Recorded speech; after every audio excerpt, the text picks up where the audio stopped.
Namo Dida Fa. Thanks for joining me for our daily practice check-in. Listen, listen, listen. This beautiful sound calls us back to our true home.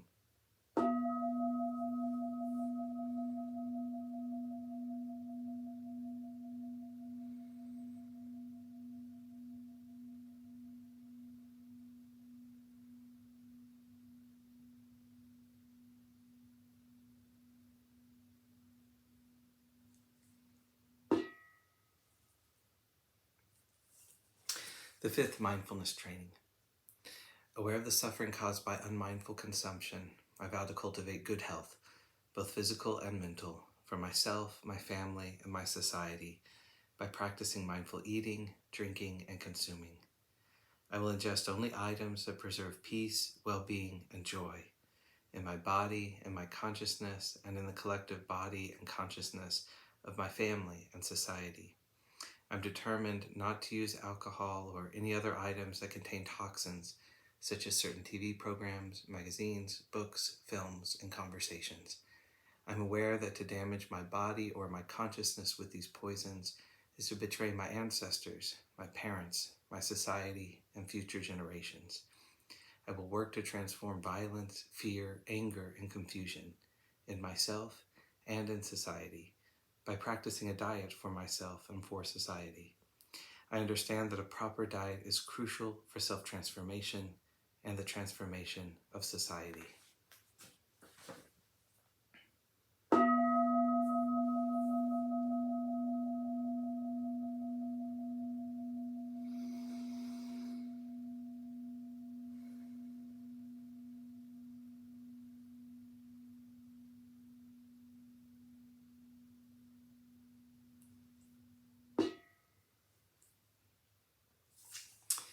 For our Dharma lessons, we're reading Beginning Our Day, Volume 2 by the monastics of Avyagiri Monastery.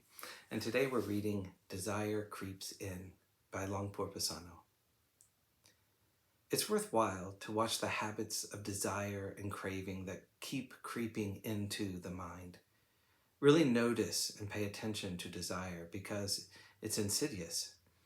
This isn't meant as a commentary on anyone's inability to recognize or understand desire or to work with it, but simply to say that it takes our concerted attention and a willingness to investigate, to see how desire keeps creeping in.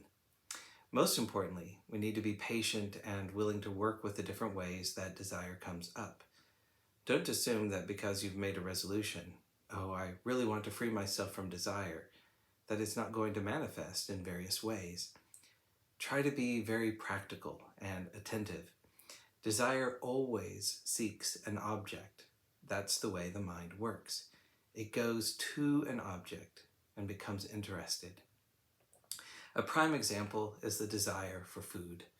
In one psychology study I read, researchers tested two groups, one with fewer varieties of candy put out in front of them, and one with more varieties of candy. Participants in the group with the increased varieties of candy ate 69% more. One of the issues this may illustrate is how desire can increase our habit of craving based simply on seeing a greater variety. I read about another researcher who had written a paper on desire and advertising. One day he was in a supermarket checkout line, ready to buy a sealed box containing 10 packs of chewing gum. The box was labeled something like 10 packs for $2. A colleague who was with him at the time said, "Hey, you've just written a paper on this." People get pulled into such things. They see 10 for $2 and think, wow, just 20 cents each. What a great deal.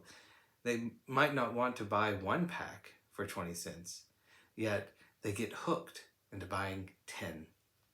It's merely marketing, stimulating desire. So even a researcher who had studied and written about this very thing, even he was hooked. Desire comes up. That's just the way the mind works. Recognize that it's not personal, it's simply that desire seeks an object. Our job is to be attentive, reflective, and willing to investigate, to watch how desire keeps hopping around looking for an object, looking for something, anything it can be attracted to. We investigate, but not in a harsh way. We do this by taking an attitude of curiosity about desire, rather than feeling we have to run around with a sledgehammer and annihilate it. By paying attention to desire and recognizing what desire is doing, we can see how silly it is when we get hooked. You can ask yourself, how dumb can I get? That's the way to step back from it, by seeing desire clearly and not making a problem out of it.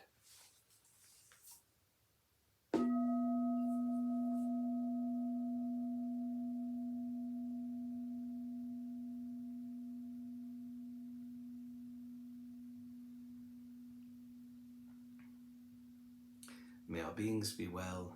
May all beings be happy. May all beings be peaceful. Namo Adidafa. Thanks so much for joining me today.